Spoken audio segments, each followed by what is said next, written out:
Nag-vlog kami ng aking syupatembang na balingkinitan, yung bunso naming kapatid na itago na lang natin sa pangalang Nikita. Okay?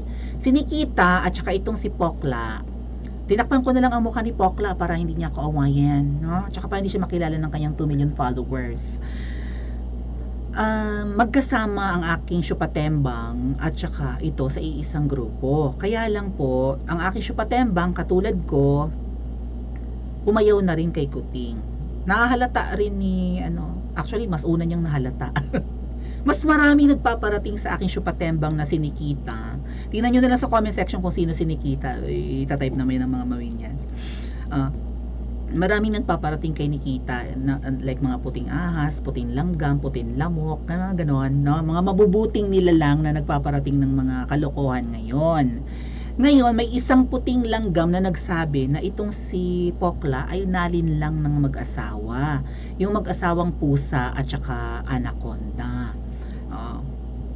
Paano bang nalin lang si Pokla ever? Like po tayo, may higit 500 na tayo.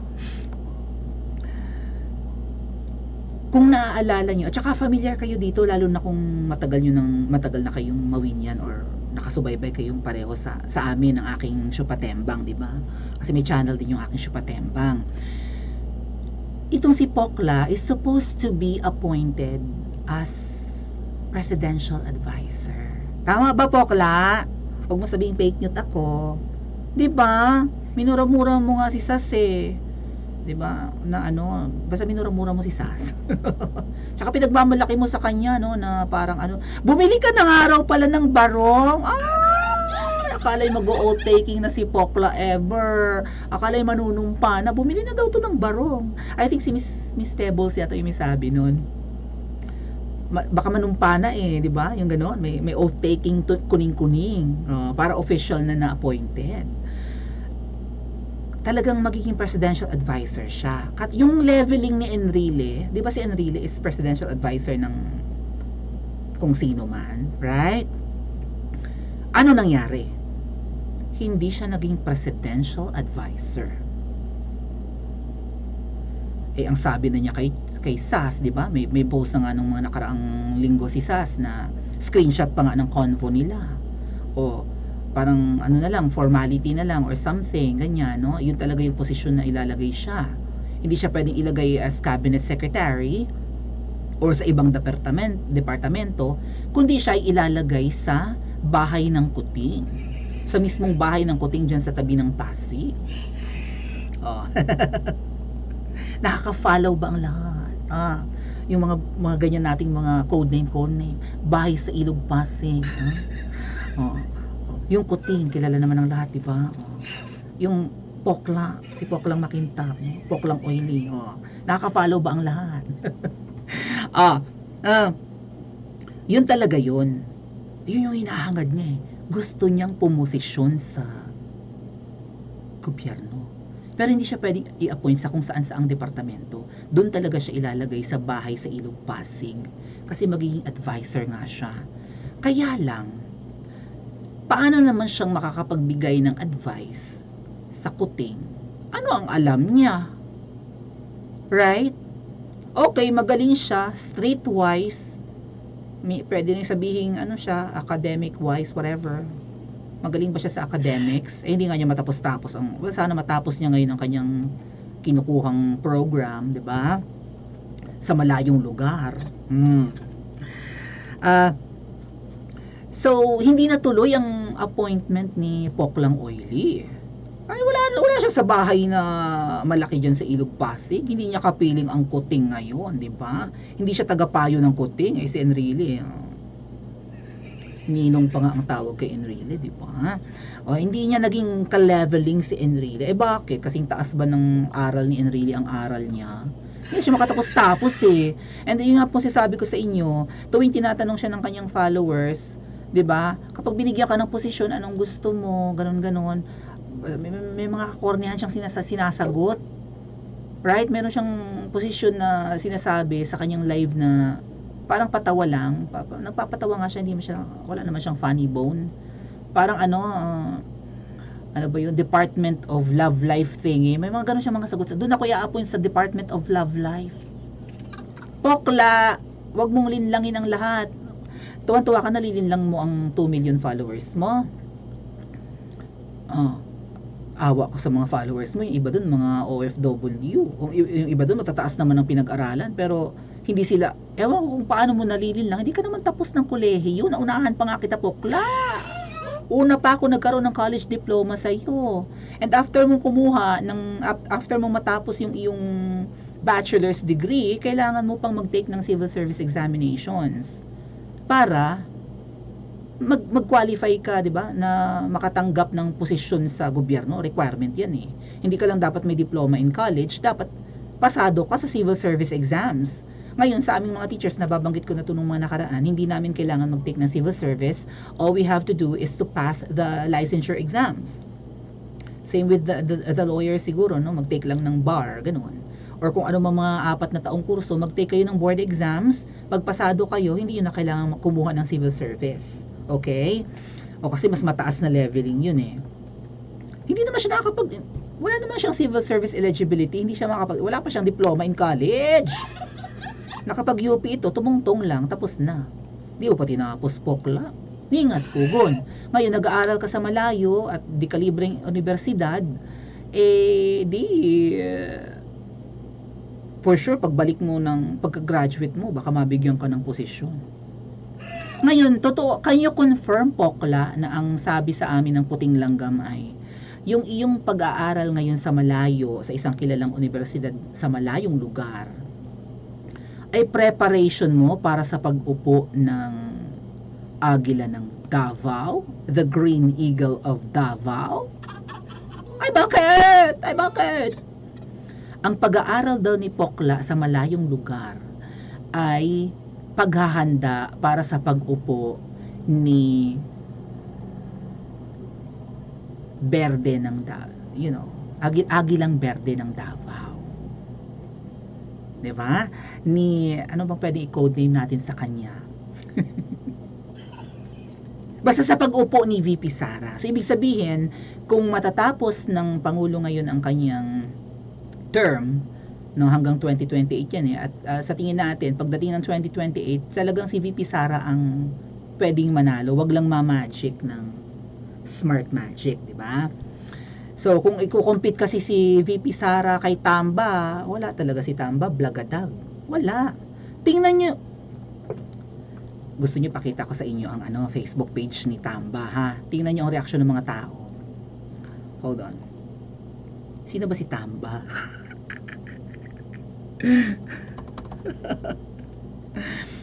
Ikumpara natin yung Facebook ni Tamba kay kay VP Sara, okay?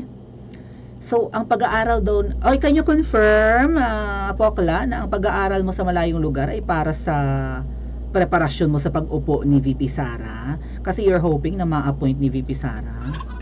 Ba't hindi ka ma-appoint ngayon? Di ba kiss-ass ka ngayon kay Kuting at saka kay Aneswa doon sa Anaconda, kay Medusa nilang tinatawag. Kay Valentina, if you may, no? Babaeng sawa.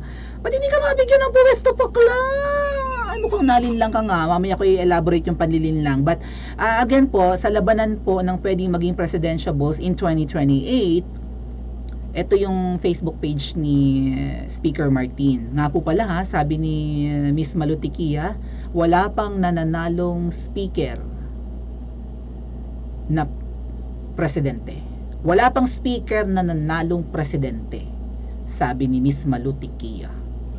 Are you gonna break the ceiling though one day, Congressman Martin or Speaker Martin Romualdez? Ikaw ba ang gigiba sa tradisyon or sa, 'di ba? Sa kung ano man, wala pang nanalong speaker na presidente, wala pang speaker na nanalong presidente, ganoon. He has 500,000 followers so far, okay? Mahigit 500,000, 550,000. Ngayon tingnan natin yung reaction ng tao sa mga post niya. Okay. Ba't di ko makita? Usog-usog gamay. Tingnan nyo. Magpo-post siya ng video. Nag-live. Okay, live. Tinatawanan ng taong bayan. Laugh ang reaction ng tao. 5 days ago, wala silang sagot sa mga banat ni Pangulong Duterte, right? 5 days ago, ayan, may mga pinagmamalaki nila yung bloodless campaign. Ibig sabihin, kampanya laban sa droga na walang namamatay. Pero bilyon-bilyon na daw ang nakukumpiska. So, successful. Anong ginagawa ng taong bayan? Tinatawanan. Hindi believe ang taong bayan. Tsaka tinan mo, 600 lang mahigit yung nag-react sa kanyang post. Tinatawanan ng taong bayan ang post niya. Alam ng taong bayan na hindi sincere. Maybe ganun, no? Hindi sincere ang totoong, ang war on drugs ngayon ng Administrasyong Marcos Jr. Ayan, Committee on Kinembot Latik, Dangerous Kinemi Atik, Latik-Latik, Dangerous Act Latik-Latik, Drug Latik-Latik. Tinatawanan. So, parang sinasabi ng taong bayan, hindi mo na kami malilinla. Kunwari pa kayo na nilalabanan nyo ang droga or mabuti kayong mga politiko. Walang tama ng kaplastika. Parang ganun sinasabi, no? Ayan, about sa sports. Anong reaksyon ng tao? Tawa ulit. Pinagtatawanan ng speaker. Ay sabi ni Pangulong Duterte, talagang siya ay pumupostura na para tumakbo in 2028. Ay may election sa 2025. Kung makikinig to sa sinabi ni Miss Malutikia, dapat payuhan mo to taning pokla dahil 'di ba kiss ass ka dito. May picture nga kayo sa London, nag-meet kayo nito, 'di ba? Where was I? Kung makikinig ito sa sinabi ni Miss Malutikia, isang parang radio host yun or TV host, basta DDS yun siya inaaway siya ng mga ensaymada ngayon. Magaling na political analyst. Yung sinabi ni Miss Malutikia na walang nanalo pang speaker na naging presidente, ay dapat siyang magtumakbo na senador ngayong 2025 at kailangan siyang manalo. Kasi kapag senador na siya in 2025, tanggal na ang sumpa. 'Di ba? May mga senador na naging presidente yata. So, sa ngayon speaker lang siya, 'di ba? Speaker of the House. VP Sara daw. Inday. Ayan. Kumpara natin, 2.1 million followers o 1/4 lang ang followers ni speaker. Paano uubra si Speaker Martin dito? Okay, babalikan natin si Taning mamaya. Sisilipin ko lang. Nag-post si VP Sara 4 hours ago. Ay, may kasamang aneswa. Ay, VP Sara. Ano ba? Mag-ingat. Ay.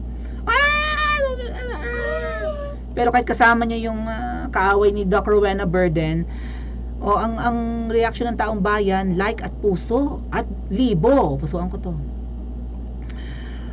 Dito rin. Libo rin. Pusuan natin. Walang tumatawa. Kumusta ang sinusuport? Ngayon. Saan ka ngayon, Pokla? Kanino ka kakampi? Di kay VP Sara? Ewan ko, kung mamamangka ka sa dalawang ilog. Diba? Come 2028, sino kaya susuportahan ni Taning sa tingin ninyo mga atat kuya? Pero ang bulong po sa amin ng Puting Langgam ay nagre-ready ito. Ang kanyang pag-aaral sa malayo ay paghahanda para pumosisyon siya sakaling umupo si VP Sara. Ngayon pa nga lang walang laban yung isa kay VP Sara, di ba? Kaya nga nila pinipilayan si VP Sara, alam nilang strong contender. Kaya ito nagre-ready na. Ngayon ang tanong, bakit siya nagre-ready for VP Sara? Hindi ba siya makaposisyon ngayon? Kung todo samba siya sa kuting at saka sa malaki ang tiyan, di ba?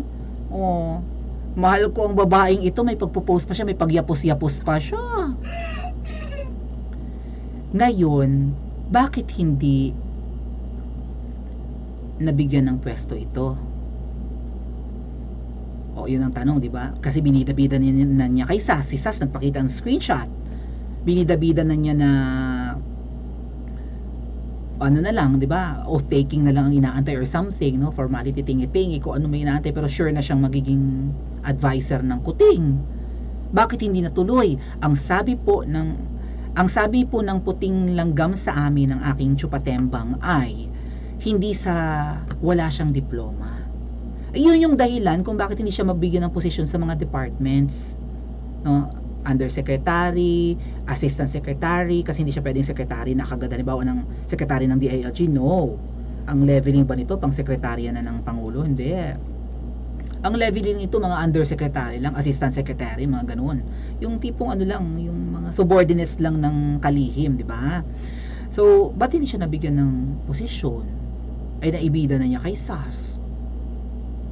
hindi siya talaga magiging ganung, hindi siya mapapapunta sa ibang departamento dahil wala siyang diploma. Pero yung, dahil hindi nga siya po mabibigyan ng pwesto sa kung alin mang departamento, doon siya ilalagay sa bahay sa Ilog ng Pasig bilang tagapayo ng Kuting. Bakit hindi pa rin natuloy yun? Kasi kung tagapayo ka lang ng Kuting, mukhang okay lang naman kahit hindi ka nakatapos eh. Parang palakasan, di ba? Ang sabi po ng puting langgam, mga ate at kuya, hawak sa upuan, naaalibadbaran daw sa kanya si malaki ang tiyan. Kaya sabi ko dun sa puting langgam, ay kasi naman, kahit papaano sa leveling, hindi talaga ka-level ng oiling pokla na ite sino nga, si malaki ang tiyan. Si malaki ang tiyan, very ano yan siya eh, di ba? Very ano, I'm very New York. Ha?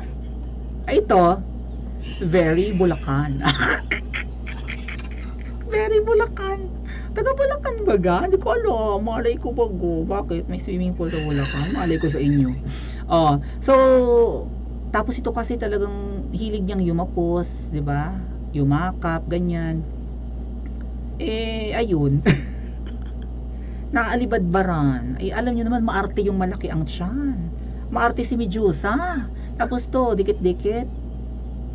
O ano ba to? Ilit ba to? Ay, alam niyo, feeling ilit naman din si Medusa, di ba? So, naalibadbaran. Ang ginawa daw po ay, para hindi na mabigyan ng pwesto at alam naman nila na may pagka-tridor yata ito. Sabi, may pagka-tridor daw ito eh. Wala nga tong permanenteng kaibigan, di ba? Parang siya permanent na kaibigan. Si Pebbles, niligwak niya. Si Misas, niligwak niya. So, may something. So, anong ginawa? Ayaw nilang mabigyan to ng pwesto kasi baka mamaya tumalak ito eh. Wala rin preno ang bibig nito eh. Sabi nga ni Misas eh, di ba? Maraming chinuchuchu. Chinuchuchu nga nito si Medusa na nagkasakit, right? Nakapag-vlog tayo tungkol dyan. Wag mo tong kwento kahit kanino, ganyan lagi daw ang padahak niyan eh. So siguro nangangamba si Medusa na maraming malalaman to sa loob kapag nabigyan ng posisyon, right? Or maybe malalang mandarambong, maybe lang naman, di ba? Mukha naman talagang hindi gagawa ng maganda. Kahit sabihin niya na para naman talaga siya sa taong bayan. Hindi tayo naniniwala, no? Alipin ako ng mga uripon, utot! Na umuutot ng may glitters. Na may pakpak ng unicorn thingy. Ano ba yung mga pinagsasabi? Oh, mukhang hindi talaga, bukod sa siguro mukha siyang social climber, sabi nyo kanina eh, di ba? Pilit niyang inaabot ang status ni Medusa or ni sawang malaki ang tiyan. Ay ayun, hindi naman siya talaga, hindi siya elite. Novo rich, pwede mong sabihin kasi mukhang mayaman na to eh. Kaya nga nakakapag-aaral sa malayo. So ang ginawa daw po, taning kanyo confirm na ang nagpapaaral sa'yo ay si Medusa. Kasi wala ka namang source of income eh. Baka nananalo ka sa tayaan. So ang ginawa daw po, para huwag na to magligalig, huwag nang mangulit na mabigyan ng posisyon, pinalayo na lang. So, ito naman, uto-uto. Taning uto-uto ka daw, sabi ng puting langgam, tinanggap, well, sino ang hindi tatanggap ng pag-aaral sa malayo at sa kilalang universidad, di ba? Na milyon-milyon ang gagastusin. Sino ang hindi tatanggap niyan, mga ate at kuya? Oh, pero syempre, inilayo lang siya, naalibadbaran, hindi siya feel kasama. Oh. Ngayon, siya naman na-excite. Ay, talaga ba mag-aaral ako sa malayo? Ay, bongga, go Carrie. Push! Oh, natuwa ang akla, pero ang totoo, ayaw sa kanya. Ligwakin na yan. Hindi ko feel, ayaw kong makasama. Alam niyo naman yung arte ni Medusa, di ba? Pero ang bongga ni Medusa, pag naalibadbaran sa'yo, no, talagang itatapon ka sa malayo na hindi mo kalata. Kasi kung talagang ito'y magtatrabaho sa loob ng bahay ni na Medusa at saka ni Kuting, sari-sari ang eksena nito eh. Baka mamaya hindi lang niya ginagapang yung mga pugita na Junakis. Mga pogita. Mga pogita na Junakis nung Kuting at saka nung Ahas, 'di ba? Hindi lang gapang-gapangin, kundi baka sari-sari rin ang eksena. Alam niyo ba ang sabi nga ni Miss Maharlika, may kaunti daw itong Anes. Can you confirm? Pokla na may ganito ka? Sabi ni Miss Marley ka may ganito ka eh. Baka kaya ka rin inayawan ng mag-asawa, no? Ang galing talaga ng mag-asawa, no? Pag ayaw sa'yo, itatapon ka sa malayo, milyon ang gastos. Sana all. Ay, ano masasabi nyo dito? Nalinlang ba siya? At kaya wala siyang masyadong eksena ngayon. Sisilip ko yung Facebook page niya. Wala siyang mga post ng pagpo-promote sa mag-asawang pusa at saka ahas. Wala siyang mga pinopost. Hindi niya sinusuportahan. 'Di ba? Tinapon siya eh. So, siguro baka sumasama rin ang loob nito, no? And naging maingat lang talaga yung ahas kasi pag sumama ang loob nito, baka kung anong ikanta. Ay, Diyos ko! Hoy, yung mga alipores dyan ng ahas, yung mga nanonood sa channel ko ngayon, 700 tayo. O, iparating nyo sa ahas na marami na tong chinuchucho. Sa mga post na lang ni Mrs. Ang dami ng binulgar ni Mrs. Naglagay na nga ng screenshot. Share na nga ni Mrs. ang screenshot ng kanilang convo. 'Di ba? Suffice to say, ito'y traitor. Saksak patalikod. Kaya mabuti na rin nag-iingat si Butod. Baka mamaya hindi likod niya ang masaksak kundi ang tiyan. Agree po ba kayo? Nanalin lang ang pambansang pokla? I-comment nyo po sa comment section at mag-like and subscribe din po kayo.